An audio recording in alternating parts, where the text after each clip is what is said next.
투자 판단의 최종 책임은 투자자 본인에게 있습니다. 자, 영화 빅쇼트 보셨나요? 거기 나오는 실제 인물이죠. 스티브 아이즈맨. 2008년 금융위기를 아주 정확하게 예측해서 전설이 된 사람입니다. 그런데요, 바로 그 사람에게 당신만의 투자 비법이 뭡니까? 라고 물으면 정말 상상도 못한 대답이 돌아옵니다. 오늘 우리가 상식이라고 생각했던 것들을 완전히 뒤집는 그의 투자 철학, 한번 깊숙이 파헤쳐 보겠습니다. 아니, 이게 무슨 말일까요? 서브프라임 모기지 사태라는 그 누구도 보지 못했던 거대한 붕괴를 예측한 사람이 정작 자기만의 특별한 방법은 없다고 말합니다. 좀 이상하지 않나요? 그럼 도대체 그의 성공 비결은 뭐였을까요? 뭔가 숨기는 게 있는 걸까요? 아이즈먼의 주장은 이겁니다. 자신의 성공은 무슨 비밀스러운 분석 모델이나 남들이 모르는 공식 때문이 아니라는 거죠. 오히려 정반대입니다. 성공의 진짜 열쇠는 각 산업 분야를 실질적으로 쥐락펴락하는 보이지 않는 전문가 집단, 일종의 그들만의 리그가 있다는 사실을 꿰뚫어보는 데서 시작된다는 겁니다. 자, 그럼 그 전문가 집단이라는 건 대체 누구고, 또 그들이 어떻게 시장 전체의 게임 룰을 만드는 걸까요? 스티브 아이즈먼의 이 독특한 세계관을 제대로 이해하려면요, 그가 제시하는 두 가지 아주 핵심적인 개념을 먼저 알아야만 합니다. 그는요, 한 산업의 생각과 판단 기준을 완전히 지배하는 이 전문가 집단을 굉장히 도발적인 이름으로 부릅니다. 바로 마피아라고 말이죠. 물론 여기서 말하는 마피아는 우리가 생각하는 그런 범죄 조직이 절대 아닙니다. 그보다는 수십 년 동안 한 분야만 파고들면서 서로 치열하게 토론하고 싸우고 그 과정 속에서 자, 이 산업에서는 이 지표가 제일 중요해. 이런 회사는 이런 방식으로 가치를 매겨야 제대로야 하는 일종의 불문율, 즉 합의를 만들어낸 권위자 집단을 뜻하는 거죠. 좋습니다. 그럼 이 시장의 마피아들이 만들어낸 보이지 않는 규칙들, 그 집합체를 아이즈먼은 뭐라고 부를까요? 그는 이걸 컨센서스라고 부릅니다. 그러니까 컨센서스라는 건요, 쉽게 말해서 그 시장에서 통용되는 공용어 같은 거예요. 혹은 그 바닥의 게임 룰이라고 생각하시면 됩니다. 모두가 원래 그런 거야 하면서 암묵적으로 동의하고 따르는 현실, 그 자체인 셈이죠. 여기서부터가 정말 흥미로운 지점인데요. 투자 현장에서 나온 아이즈먼의 이 아이디어가 놀랍게도 과학 철학자 토머스 쿤이 말한 패러다임이라는 개념과 소름 돋게 닮아 있다는 겁니다. 특정 시대의 과학자들이 거대한 패러다임이라는 상식의 틀 안에서 연구를 하잖아요. 아이즈먼은 투자자들도 똑같이 각 산업의 컨센서스라는 거대한 패러다임 안에서 생각하고 행동한다고 본 거죠. 그래서 아이즈맨은 이렇게 말합니다. 시장 전체의 생각을 바꾸려고, 즉 패러다임의 정면으로 맞서 싸우는 건 엄청난 시간 낭비라는 거예요. 진짜 전략적인 움직임은 일단 그 규칙을 받아들이고 그 게임을 다른 누구보다 잘하는 겁니다. 과학혁명을 일으키려는 영웅이 될 게 아니라 주어진 패러다임 안에서 누구보다 빨리 퍼즐을 푸는 정상 과학자가 되라는 거죠. 그래서 여기서 나오는 핵심 결론이 바로 이겁니다. 주식의 가치는요, 어딘가에 숨겨져 있는 객관적인 진리가 아니라는 거예요. 그게 아니라 그 시장의 마피아들이 서로 합의해서 만들어낸 일종의 사회적 현실이라는 거죠. 예를 들어 볼까요?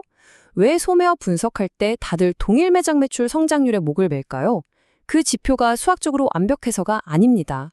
오랜 시간 동안 시장의 전문가들이 이게 제일 중요하다라고 합의해왔고 모두가 그걸 믿기 때문에 진짜로 중요해진 겁니다. 자, 그런데 이 컨센서스라는 게 그냥 사람들이 합의한 거라면 쉽게 바뀔 수도 있는 거 아닐까요? 어떻게 그렇게 강력한 힘을 갖고 좀처럼 변하지 않는 걸까요? 그 비밀은 바로 인간의 심리에 숨어 있습니다.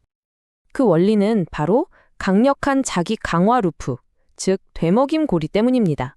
한번 생각해 보세요. 첫째, 마피아들이 이 지표가 중요해 라고 말합니다.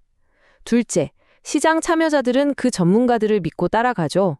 셋째, 모두가 그 지표를 보고 투자하니까 그 지표가 실제로 주가를 움직이는 힘을 갖게 됩니다. 넷째, 그러면서 처음에 그 합의는 더욱 단단해지고 결국 누구도 의심하지 않는 진리처럼 굳어지는 거죠. 이게 무한 반복되는 겁니다. 그리고 이 시스템을 더 견고하게 만드는 두 가지 유명한 행동 편향이 있습니다. 첫 번째가 바로 사회적 증거입니다. 아주 간단해요. 저명하고 존경받는 분석가들이 전부 다 어떤 방식을 쓰고 있으면 다른 사람들은 저게 맞는 건가 보다 하고 그냥 따라가게 되는 심리죠. 일종의 집단 따르기 현상입니다. 두 번째는 앵커링 효과, 우리말로는 기준점 편향이라고 하죠. 이건 왜 컨센서스가 그렇게 오래 가는지를 기가 막히게 설명해 줍니다. 예를 들어서 이 산업은 보통 EV by EBIT의 10배에 거래돼라는 말이 한번 굳어지면 그 숫자 10배가 사람들의 머릿속에 강력한 탓, 앵커처럼 박힙니다. 그래서 그 이후에 나오는 모든 평가는 그 10배라는 기준점에서 조금 더 하거나 빼는 수준에 머물게 되죠. 완전히 새로운 기준을 만들기가 극도로 어려워지는 겁니다. 그래서 아이즈먼이 내리는 결론은 지극히 현실적이고 또 어떻게 보면 냉정합니다. 만약 당신이 어떤 산업의 게임 룰, 즉 컨센서스를 도저히 받아들일 수 없다면 그냥 그 게임에 참여하지 마라. 시장 전체를 상대로 너희가 틀렸어라고 외치는 건 시간과 에너지 낭비라는 거죠. 그럴 바엔 차라리 내가 동의할 수 있는 룰을 가진 다른 게임을 찾는 편이 훨씬 현명하다는 겁니다.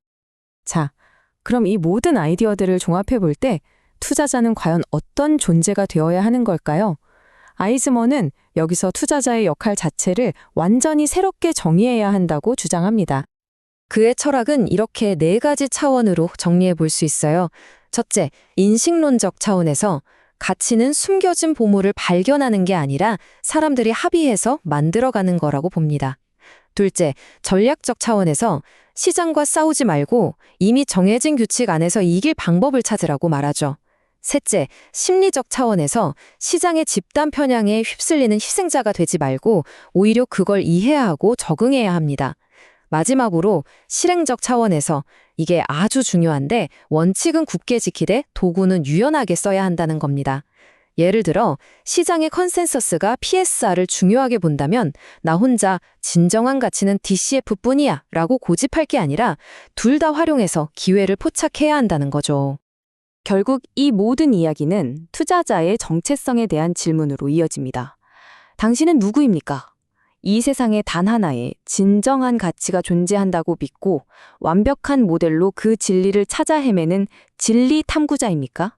아니면 시장은 사회적으로 구성된 현실이라는 바다와 같다고 인정하고 그 안에서 능숙하게 파도를 싣고 바람을 타는 숙련된 항해사입니까? 아이즈먼이 우리에게 던지는 메시지는 결국 이것입니다. 투자의 목표는 내가 얼마나 똑똑하고 시장이 얼마나 틀렸는지를 증명하는 오만한 지적 게임이 아니라는 겁니다.